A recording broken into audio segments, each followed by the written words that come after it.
Hello friends, வெப்சைட்ல order பண்ணி சில பேர் ஃபோன் நம்பர் மென்ஷன் பண்ணாம சில பில்ஸ் எல்லாம் வந்து பெண்டிங் இருக்கு.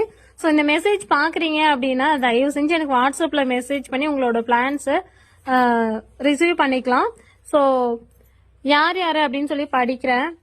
செர்ரி பிளான்ட் 8 பிளான்ட் ஆர்டர் பண்ணிருக்காங்க ஒரு கஸ்டமர், ஜெயபிரகாஷ் அப்படின்னு சொல்லிட்டு குமாரபாளையம் எம்எஸ்எஸ்க்கு புக் பண்ணிருக்காங்க. ஸோ இவ்வளோ தெளிவா எல்லாமே போட்டிருக்கீங்க, ஃபோன் நம்பர் மட்டும் இல்லை. நான் எப்படி உங்களை காண்டாக்ட் பண்றது அப்படின்னு தெரியல.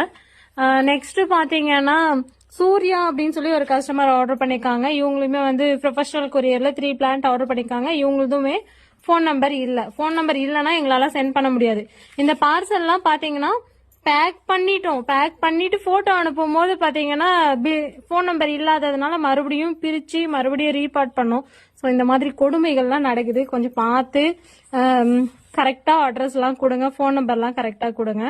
நெக்ஸ்ட் பாத்தீங்கன்னா சூர்யா தான் இதுவும். இவங்க வந்து எம்எஸ்எஸ்லயும் புக் பண்ணிருக்காங்க, ப்ரொஃபஷனல்லையும் புக் பண்ணிருக்காங்க.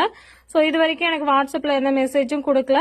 ஸோ வீடியோ பாக்குறீங்கன்னா மெசேஜ் பண்ணுங்க, வாட்ஸ்அப்ல மெசேஜ் பண்ணி உங்களோட பிளான்ஸை ரிசீவ் பண்ணிக்கலாம். ஃபோன் நம்பர் எங்களுக்கு தெரிஞ்சாதான் நாங்க எதுவுமே பண்ண முடியும்.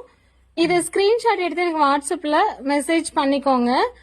நீங்க கால் பண்ணாலும் மேக்சிமம் போன் எடுக்க மாட்டோம். அதனால வாட்ஸ்அப்லயே நீங்க வந்து இந்த மாதிரி வீடியோ போட்டிருந்தீங்க அப்படின்னு சொல்லி ஸ்கிரீன்ஷாட் எடுத்து எனக்கு மெசேஜ் பண்ணீங்கன்னா நான் பார்த்துட்டு உங்களுக்கு புக் பண்ணிக்கிறேன் மறுபடியும்.